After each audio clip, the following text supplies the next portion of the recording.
Ladies and gentlemen, I am Melvin Banks, and this is the Carbonation Conversation, reviewing Fear Street Part 3, 1666. And before we get into that, definitely like, subscribe, ring that bell. Hit us up in the comment section.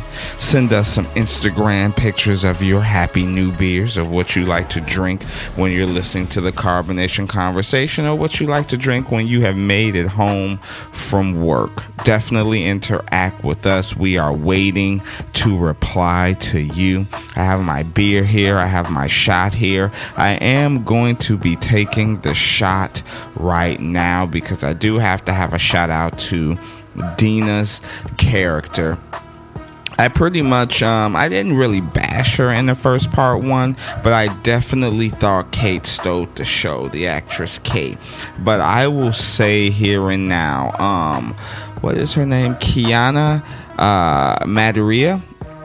In part 3, to me, stole the show as Sarah Fear. So I am going to get that shout out the way right now. Shout out to Sarah Fear.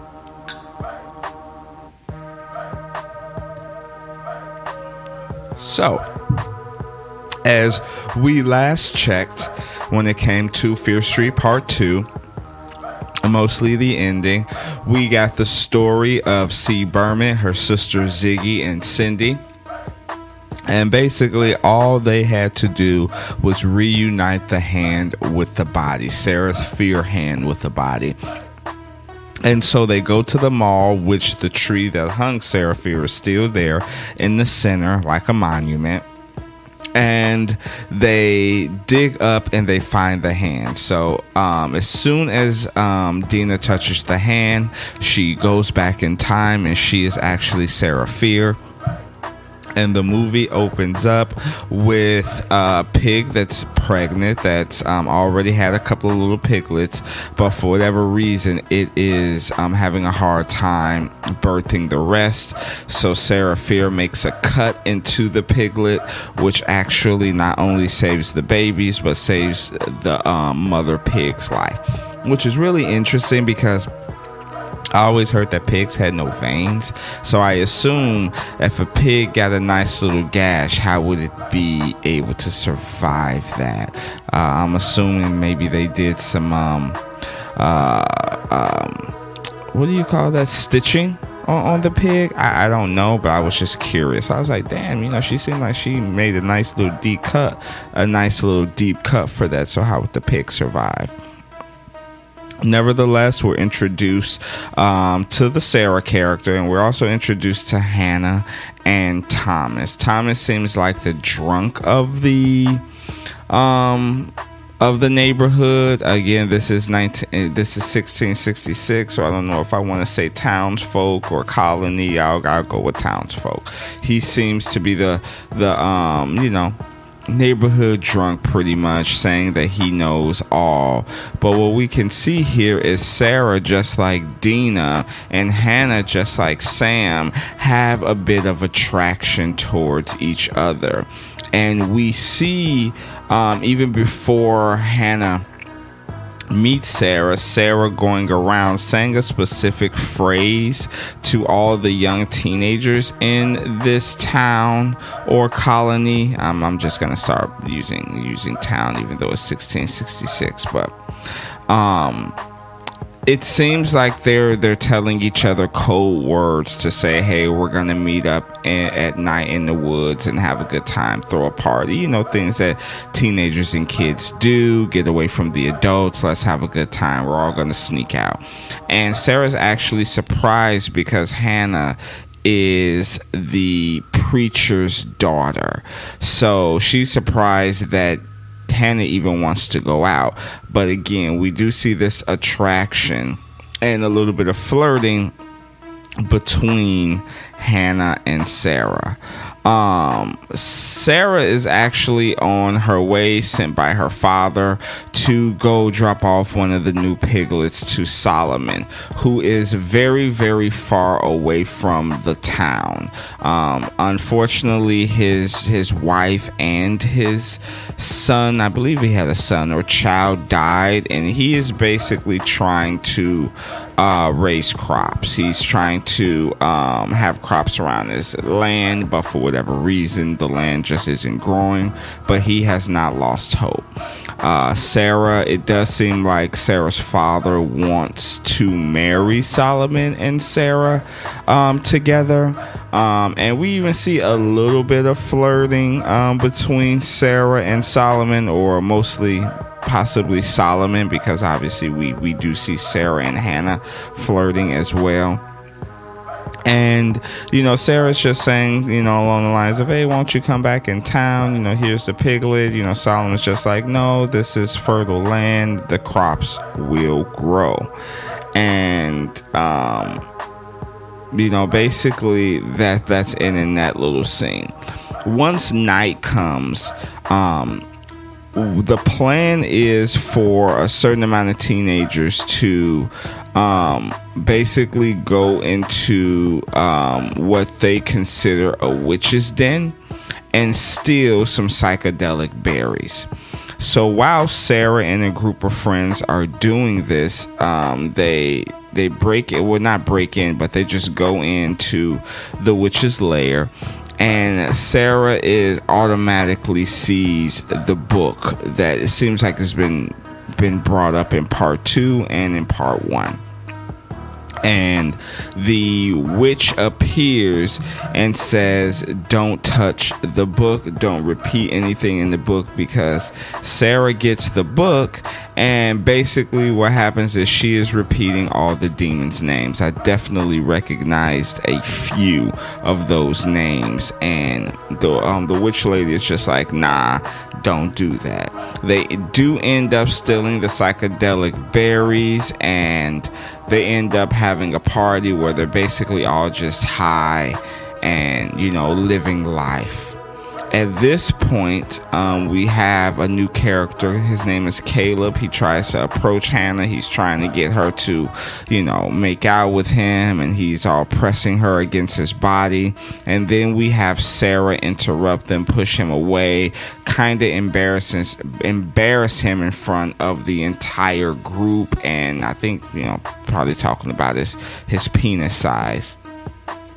And he storms off angry. Sarah and Hannah go away in the woods by themselves, or at least they think they're by themselves, and they seem like they're kind of making out, maybe doing a little foreplay. It doesn't seem like they have sex or any of them have any orgasms or anything, but they do hear something, and they feel like somebody saw them. Hannah's a bit freaking out because obviously her father is a priest, and she is very concerned. Sarah is like, hey, this is the first night I've really lived, so I'm good. Like, I'm having a great time here. And this is where we see bad things start to happen.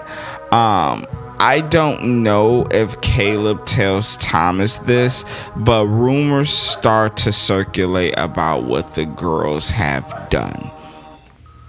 And so we have a scene where, Sarah tries to go see Hannah, and Hannah's mom basically confronts her about the rumors, basically saying the same thing that Sam's mom said in part 1, like, I do not want you seeing my daughter ever again.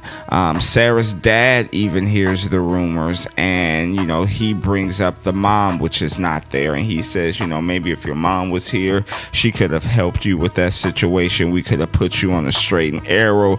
Obviously I'm trying to have you marry Solomon, so it's not all your fault, but it's kind of your mom's fault, shit along those lines. Happy New Bear. I didn't even get a chance to say a couple of Happy New Bears in part 2 because I was just totally in the zone. and it was very late at night, so I was drinking my beer, but I wasn't actually saying Happy New Beer. So I'm gonna say Happy New Beer right now. Take a drink.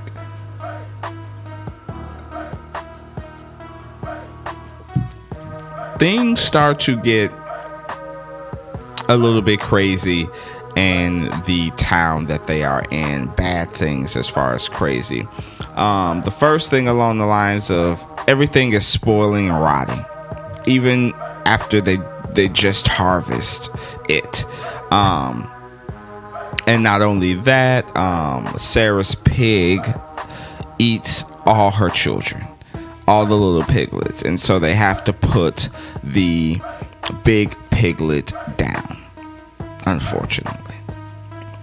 We have Sarah's dog somehow falling down a well and poisoning the water. So now I don't know how long that lasts, but the well water is basically done.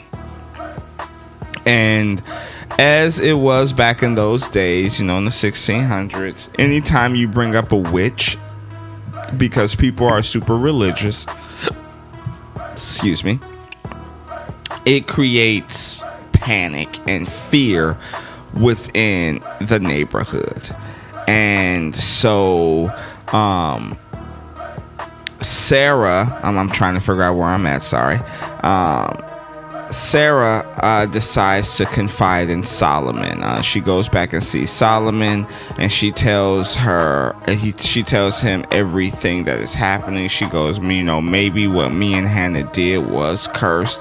And he tries to break it down because he is really into Sarah. He goes, well, maybe it was just, girls will be girls, Just because you made out and had a little bit of foreplay with Hannah doesn't mean, you are, I guess, 100% homosexual, I guess you can say, gay. And Sarah basically tells him, this is how I am. This is why I'm so terrified that maybe it is a real curse, because this is me, which kind of makes Solomon kind of look at her. But, he is still into her. And he does say, when evil comes, it comes because you made a choice, and you never made a choice. So this isn't you. We have, at this point, Hannah's dad, the priest, locks himself in the church with a lot of children, including Sarah's brother, which is played by the same character in part 1 and 2, Josh. All of them, I believe, are locked in a church. They do not know what the priest is doing, but everything is barred off until Solomon breaks inside and sees what the priest has done.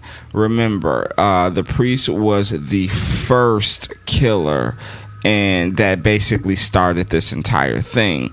And what he did was gouge the eyes off of all the children that were in the church at the time, thus killing them, because I am pretty fucking sure, there's no anesthesia back in 1666. So they went through all of that pain, and I'm pretty sure they bled out.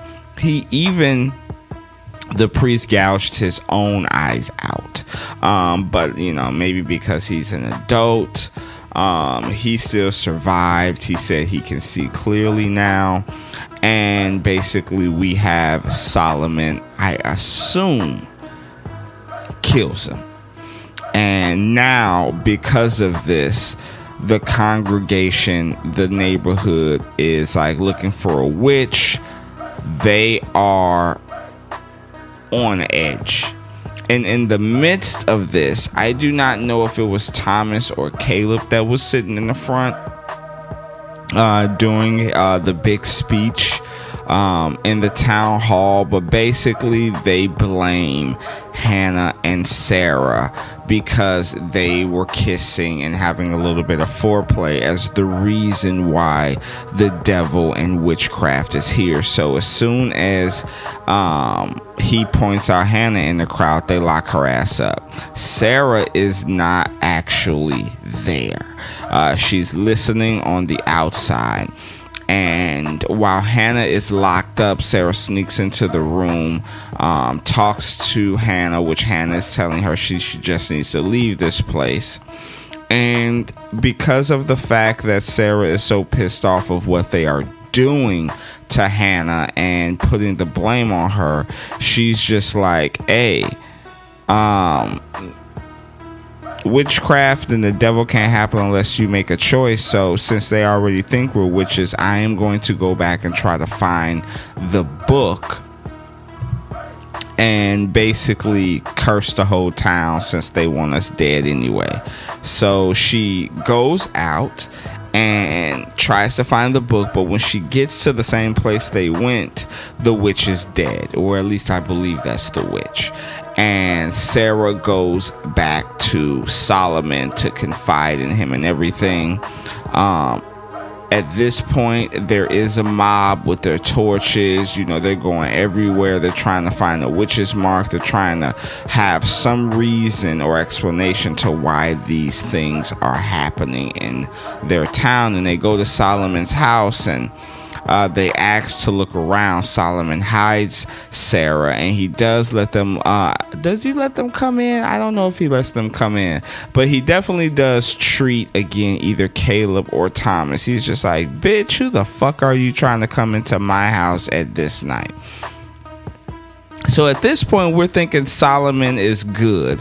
And it's funny that I say Solomon is good because I did not mention that Solomon is basically the ancestors of the good family. And that's important in this specific movie, because what ends up happening is Sarah ends up discovering that it is Solomon who basically has been doing witchcraft, because not only did he lose everything, he basically wants to provide for his, is it descendants? I think that's the word. Keep in mind, I'm a little bit buzzed since I've had that shot and beer. I think it would be descendants. He wants to provide for his legacy.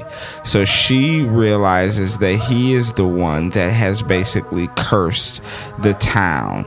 And she confronts him about that. And he's just like, oh, no, we just need, I basically, all we needed was for the priest to kill all those people and we're good. And Solomon is still in love with Sarah. And he does give her a knife for protection, thinking that she would not use it on him. But after she has found out all of this stuff, the good family, technically, it seems, being behind this all along, which makes sense of why Nick in part 2 didn't say, I mean, not that they would probably believe him anyway, just puts the blame on Tommy, even though he saw Tommy, get hit with things and everything and pretty much is dead. This is why Nick probably blamed just everything on Tommy. It was just a guy who literally snapped. And so Sarah stabs Solomon in the gut. She wants to get away from him. In fact, she is underground, the same area that Alice and Cindy were trapped in, and she is trying to get away. So I don't know if she can tell the people or, just get away in general. But Solomon ends up finding her. he ends up, it seems like he is trying to kill her at this point, but she puts her arm up and he ends up slicing and pulling off her hand. So that is where we get the body separated from the hand. This is 1666, so she is fucking feeling all that pain. I have no idea how she didn't pass out, but again, this is a team scream, so we got to keep going. At this point, Sarah ends up escaping and sees Hannah. They do have a little bit of a moment together when Solomon decides to put Sarah on blast and basically say, I found the witch, this is Sarah. And they hang Sarah, thus killing her. But before they hang her, she does tell Solomon and anybody who wants to hear that she will do a curse of her on her own. She will curse the town and the people who specifically hung her. And Sarah's killed. Hannah, because Sarah takes the blame for everything, is released, and what she does is she bury her and her friends, because I'm assuming Hannah convinced her friends that Sarah was not the witch, even though Hannah doesn't know it is the goods, because I don't think, to my knowledge, that Sarah has the chance to tell Hannah. Maybe she does, maybe she doesn't. Definitely comment if you know Sarah actually told Hannah that it was the goods. I don't think she did, but they do. Hannah and her friends give Sarah a proper burial. That's the more important thing of what's going on here. And Sarah basically curses them all. At this point, Dina goes back into reality, which is 1994, and she knows everything. She's telling her brother everything. They go back to meet C. Berman. They tell C. Berman everything, and C. Berman is just like, damn, I wish y'all could have hit me up 20 minutes ago, because I told the sheriff what was going on and that I'm scared because, Nick, as a young kid, was the one to revive her. At this point, they go back to the mall and they're basically setting up a trap. I am assuming they get, I have no idea how, but they get a lot more of Sam's blood. And the idea is to lure Sheriff Good in there. Not only Sheriff Good, but all of the killers. We have Nightwing, the Axe Killer. We have Skullface, the other killer, the little boy or little person, and we also have Ruby. We see that they're basically trying to lure them into the mall. And there is a character that I never mentioned throughout the 3 parts, and that is Martin. I don't know if Martin, I feel like Martin got arrested in part 1. I am assuming he was maybe a security guard and they're trying to blame some things on him. I originally thought he was just one of the shady side people that were there for the memorial. I don't know how he got arrested. And Mr. Good has been trying to, it seems like, plant evidence for him being arrested. I don't know. But they do ask Martin for his help and he agrees. So we have them trying to lure Sheriff Good to the mall, as well as all the killers from the previous timelines. And what they do is they lock all the killers up in the mall with the blood trails, just like in part 1. And when Sheriff Good gets there, I believe it is Ziggy who confronts him. He is shocked that she is there. They pull a bucket which is on top, which splashes him with possibly Sam's or Ziggy's blood, and then they let all the monsters loose after locking them up to attack the sheriff. The sheriff gets stabbed once, but he does hold Ziggy hostage. And actually, no. He gets splashed with the blood. He holds Ziggy hostage and then gets stabbed by Skullface, if I am not mistaken. And all the other participants in this mall, we have Dina, we have Josh, and now we have Martin. They have gotten super soakers, and they have filled them all with blood. They decide to spray all the monsters with super soakers, and the monsters decide to kill each other at this point. Sheriff Good, after he got stabbed by Skullface, runs away, and Dina chases after him. And this is basically the climax of the movie. We have Sheriff Good saying, "Why would anybody believe you? My family has been doing this, to the end of time."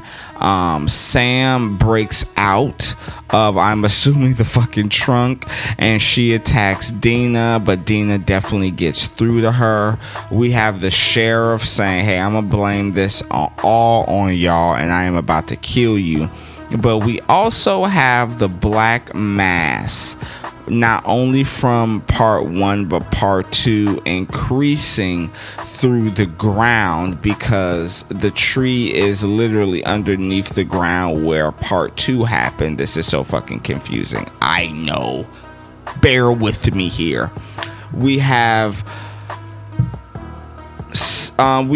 Dina getting the sheriff's hand and putting him into the Black Mask, and he literally sees everything that happens. He is getting a rude awakening as far as Sarah Fear reciting the curse, and in the midst of all of this, Dina stabs him through the eye and kills him. Sarah is back to normal. All the monsters have exploded, and thus, hopefully, fingers crossed, the curse is broken. One of the reasons that we can see the curse is broken is because we go to Sunnyvale, and there has been a car accident in Sunnyvale, which, nothing has ever happened in Sunnyvale. We have on the news that Sheriff Good was actually the serial killer, possibly to a lot of the things that have happened, including what happened as far as Skull Mask. I believe that is what the newscaster is saying. And we have his brother, the mayor, saying, "Hey, we didn't know anything about this." Now, here's the thing. After Dina kills the sheriff, she actually goes upstairs to a different compartment, and what we see is it is above a Sunnyvale house, and we see the family tree of Solomon and the Good. So obviously we pretty much think that the mayor, Sheriff Good's brother, knew about this situation, and we hope that everything is good. We really do, but at the end of the fucking movie, we have the police, marked off, with caution, don't go here, that caution tape and everything, and we still see the book laying where the sigil was with the fire and everything like that, and we see someone take the book. Now, obviously, our first guess would be the mayor, but we don't know. And the movie ends. So, the conclusion of this 3-part movie event was good. I enjoyed it. Again, I am looking at this in the lens of teen screams, movies that you can watch with your teenagers, that has gore, but like gore light. Has this one didn't have any really sex at all, with the exception to the foreplay scene between Sarah and Hannah, but you get what I'm saying. I thought this series was well done. I am hearing that this should be possibly a 6-part, so maybe we have part 3, 4, and 6. Oh wow, 4, 5, and 6 in the making right now, for just to come in time for next Halloween. But we don't know. But Again, I'd give this a 7 or 8 out of 10 as far as teen screams. I'm going to be consistent in saying a 4 out of the 5. If you ask me which one I enjoyed the most, I would have to say it's between part 2 and 3. Just part 2 just made me, think of Jason. But part 3 was so old school and just the way of thinking that people thought, the mindset that people had back in the day. I'm always big on history and just, how people thought. So I actually really enjoyed part 3, I have to say. But I digress. Ladies and gentlemen, I am Melvin Banks, and if you like what you hear as far as the music production in the background and the audio editing that you will never hear, definitely check out MoBeats89 on all platforms. He has a lot of content that he is always producing daily that I would advise you guys to check out. I'm pretty sure you'd like at least one thing that he has done. And if you need to hit him up directly for any audio editing, music production, intros to Twitch videos or intros to videos at all, he does music videos for the community too as well. He is just an overall good dude. Definitely hit him up at mobeats89@gmail.com directly if you want to talk to him about collaborating on whatever project that you have in mind. I will say this one more time.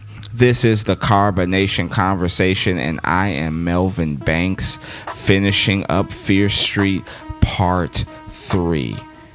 You guys have a great night. Don't be scared. And if you are, just remember 2 things.